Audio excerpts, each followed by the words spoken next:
Good morning students, welcome to the robo kitchen.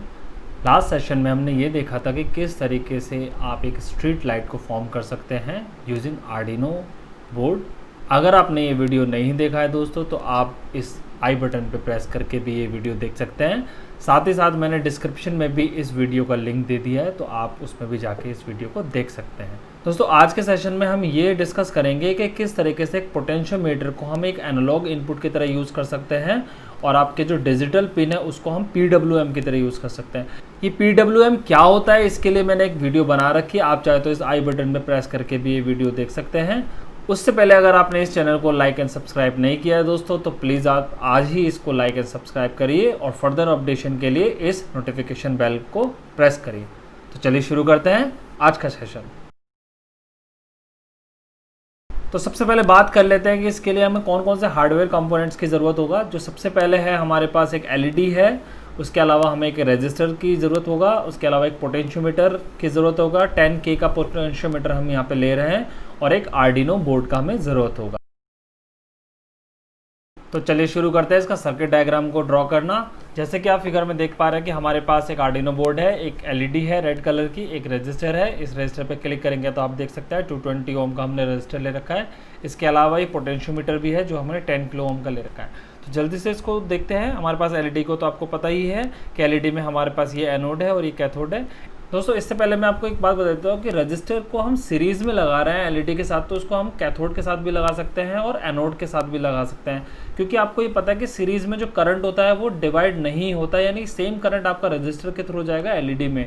तो आप किसी भी टर्मिनल में अपने रजिस्टर को लगा सकते हैं। तो फॉर एग्जाम्पल मैंने इस LED को यहाँ पे लिया है, इसका कैथोड टर्मिनल को मैं यहाँ से ग्राउंड कर देता हूँ और इसका जो एनोड टर्मिनल है उसको इस तरीके से कनेक्ट करके डायरेक्टली मैं इसको अपने पिन नंबर 9 पे यूज़ कर रहा हूँ। पिन नंबर 9 जो कि हमारा PWM की तरह भी काम कर सकते हैं, हम एनालॉग आउटपुट की तरह भी काम कर सकते हैं इस पिन को। तो इसको हम देखेंगे कि किस तरीके से आपका जो ये LED है उसमें क्या चेंजेस आते हैं, ठीक है, इस पिन का यूज़ करने पे। इसके अलावा मेरे पास जो पोटेंशियोमीटर है उसमें जो 3 टर्मिनल है, आप देख सकते हैं यहाँ पे टर्मिनल 2 है, वाइपर है और टर्मिनल 1 है। इन दो टर्मिनल 1 और टर्मिनल 2 को हम इसके पॉजिटिव और ग्राउंड के साथ कनेक्ट करेंगे और जो वाइपर है इसको हम अपने एनालॉग इनपुट के साथ कनेक्ट करेंगे, क्योंकि ये जो होता है इसी से हम सिग्नल आपके आर्डिनो बोर्ड के अंदर भेजते हैं। तो जिस तरीके से मैं इसको इस तरीके से यहाँ पे रख देता हूँ, फॉर एग्जांपल मैंने टर्मिनल 2 को 5 वोल्टेज के साथ कनेक्ट किया है, टर्मिनल 1 को मैंने ग्राउंड के साथ कनेक्ट किया है और जो टर्मिनल वाइपर है ये इसको मैंने एनालॉग A नोड के साथ कनेक्ट किया। आप चाहे तो एनालॉग का कोई सा भी पोर्ट ले सकते हैं, बट अभी फॉर एग्जांपल मैंने A नोड को कंसिडर किया है। तो आपका सर्किट डायग्राम कंप्लीट हो गया। अब बात करते हैं इसके कोडिंग की। जैसे कि आप इस पर क्लिक करेंगे, मैंने ऑलरेडी इस पे आपका कोड जो है वो लिख दिया है, आपको मैं 1 बाय 1 इसको समझा देता हूँ। जैसे कि फर्स्ट जो है हमारा उसमें लिख रखा है integer sensor is equal to 0, यानी कि हमने सेंसर नाम का एक वेरिएबल क्रिएट करा है और उसको हमने एक 0 वैल्यू दी है।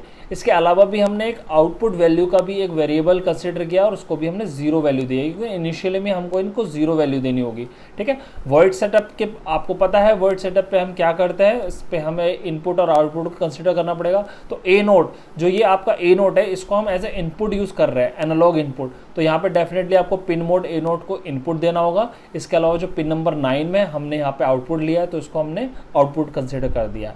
अब बात करते हैं वॉइड लूप की। तो सबसे पहले जो सेंसर की वैल्यू इसके अंदर क्या है, हमारे पास एनालॉग यानी हम अपनी तरफ से आप पोटेंशियोमीटर के थ्रू जो वैल्यू है वो आपके आर्डिनो बोर्ड को दे रहे हैं, यानी हम उसमें कहीं ना कहीं रीड ऑपरेशन यूज़ कर रहे हैं, ना कि राइट ऑपरेशन यूज़ कर रहे हैं। तो हमको क्या करना पड़ेगा, इस तरह की कमांड देना पड़ेगा, सेंसर वैल्यू क्या हो जाए, सेंसर वैल्यू में जो भी आपकी पोटेंशियोमीटर की वैल्यू आएगी, यानी पोटेंशियोमीटर क्या होता है, एक तरीके का एक वेरिएबल रजिस्टर होता है, जिसकी नोब को अगर मैं घुमाना शुरू करता हूँ तो कहीं ना कहीं उसका रेजिस्टेंस की वैल्यू चेंज होती रहती है। तो ये जो वैल्यू जो चेंज हो रही है रेजिस्टेंस की, वो जो वैल्यू है वो सेंसर के अंदर आ जाए।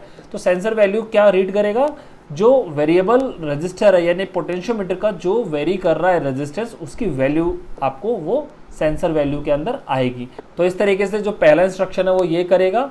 इसके अलावा हमारे पास जो दूसरा वैल्यू है, आउटपुट वैल्यू हमारे पास क्या है, देखिए मैं आपको समझाता हूँ कि हमारे पास जो LED होता है उसका जो लेवल होता है 0 से 255 तक होता है, यानी कि 0 इज ए मिनिमम इंटेंसिटी और 255 इज द मैक्सिमम इंटेंसिटी, यानी अब इसका रेंज होता है। इसके अलावा जब हम पोटेंशियोमीटर की बात करते हैं तो हमारा क्या रेंज होता है 0 से 1023 का, यानी हमारे पास टोटल 1024 लेवल्स होते हैं इसके लिए।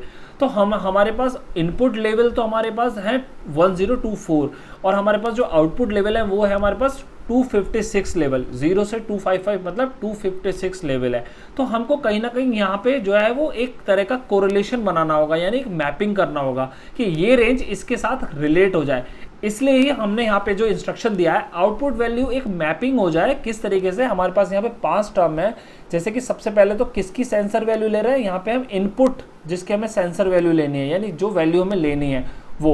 अब उसकी मिनिमम से मैक्सिमम रेंज कितनी है सेंसर की, 0 से 1023 तक रेंज है, यानी टोटल हमारे पास लेवल कितने हो गए, 1024 लेवल हो गए।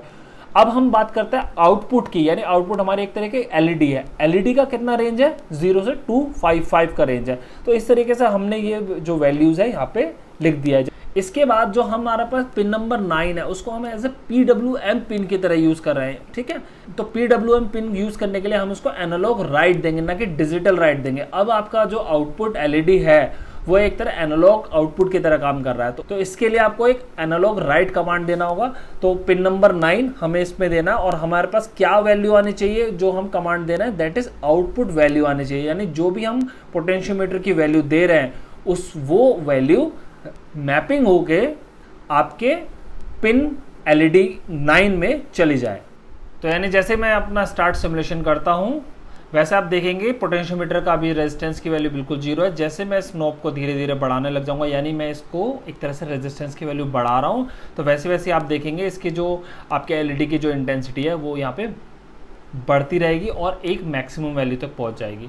तो इस तरीके से हमारा जो ये प्रोग्रामिंग है वो होगा। तो चलिए अब बात करते हैं इसके हार्डवेयर इम्प्लीमेंटेशन की। तो जल्दी से इसका सर्किट समझ लेते हैं। जैसे कि हमारे पास देख रहे हैं ये आपके पास एक कैथोड है, कैथोड के साथ हमने ये रजिस्टर को हमने इस ग्राउंड के साथ कनेक्ट किया है, और ये आप देखेंगे ये ग्राउंड के साथ कनेक्टेड है ये वाला वायर। इसके साथ ही जो हमारा एनोड है इसको डायरेक्टली हमने इस पिन नंबर 9 में हमने कनेक्ट कर रखा है।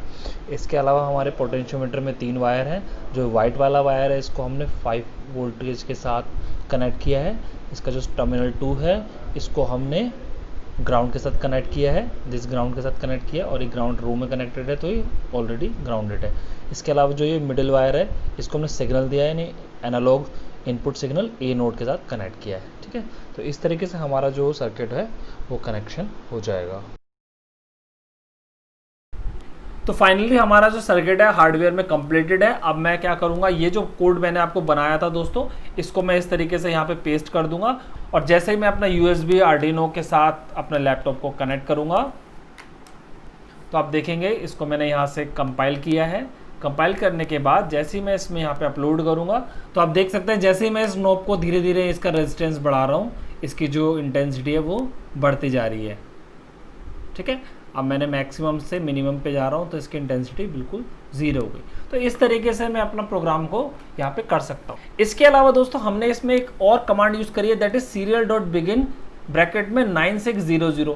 ये किस तरीके की कमांड होती है दोस्तों, देखिए आपके पास जो भी आर्डिनो बोर्ड होता है उसमें कोई डिस्प्ले डिवाइस नहीं होती, यानी वो एक तरह का बस एक हार्डवेयर है। तो इसकी जो भी वैल्यू हम इसमें दे रहे हैं, फॉर एग्जांपल पोटेंशियोमीटर की वैल्यू हम चेंज कर रहे हैं, वेरिएबल रेजिस्टेंस चेंज हो रहा है, तो वो हमें कैसे पता चलेगा कि सेंसर की वैल्यू कैसी है। इस या तो इसके साथ कोई डिस्प्ले अटैच होना चाहिए, या फिर जो भी वैल्यू सेंसर की चेंज हो रही है जिस तरीके से हम नॉब को घुमा रहे हैं तो वो सारी वैल्यूज जो है इस अपने लैपटॉप के अंदर डिस्प्ले होने चाहिए। तो उसके लिए जो हमारे पास इंस्ट्रक्शन होता है जो कि हमारे लैपटॉप के साथ आर्डिनो के साथ एक सिंक्रोनाइजेशन प्रोवाइड कराता है, इसका जो भी डेटा है वो एक एज ए डिस्प्ले हम इसमें दिखा सकते हैं। वो जो कमांड करती है वो कौन सी करती है, serial.begin कमांड करती है। तो जैसे कि हमारे पास यहाँ पे serial.begin 9600 का क्या मतलब होता है, एक बॉड रेट होता है। बॉड रेट यहाँ पे 9600 का मतलब होता है कि कितना हमारा डेटा पर सेकंड इसके अंदर ट्रांसफर हो रहा है सीरियली। ये बॉड रेट को आप इंक्रीज भी कर सकते हैं, डिक्रीज भी कर सकते हैं, बट एक स्टैंडर्ड वैल्यू हमने सेट किया दैट इज 9600, और ये कंपेटेबल है आपके आर्डिनो और आपके लैपटॉप के साथ, तो इसलिए हम इसको 9600 ही रखेंगे। इसके बाद 22 नंबर लाइन पे जो कमांड है दैट इज serial.print। इसका क्या मतलब होता है कि जो भी आप इसमें एक पॉपअप विंडो बन के आएगी उसमें सबसे पहले आपके सेंसर जो नाम है वो आपका डिस्प्ले होगा। उसके बाद आपने क्या किया है, सीरियल डॉट प्रिंट, फिर से आपको प्रिंट देनी है। क्या प्रिंट देना, सेंसर की वैल्यू प्रिंट करानी है। यानी जो भी ये डिस्प्ले होगा वो बिल्कुल ब्लैंक होगा अगर आपने ये सब चीज़ें उसमें यूज़ नहीं की हैं। तो सबसे पहले आप फॉर एग्जांपल मुझको नाम देना है, तो मैंने सेंसर इज इक्वल टू एक नाम दिया है, यानी वो डिस्प्ले हो। उसके बाद क्या डिस्प्ले हो, सेंसर की वैल्यू डिस्प्ले हो। तो हमारे पास 23 वाला जो इंस्ट्रक्शन है दैट इज सेंसर वैल्यू। उसके बाद हम चाहते हैं कि सीरियल डॉट प्रिंट हमारे पास क्या हो, आउटपुट का एक जो नाम है, आउटपुट इज इक्वल टू ये आपका जो एग्जैक्टली वर्ड है ये प्रिंट होना चाहिए। अब आउटपुट की वैल्यू प्रिंट कराने के लिए आपके पास 25 वाली कमांड है, सीरियल डॉट प्रिंट।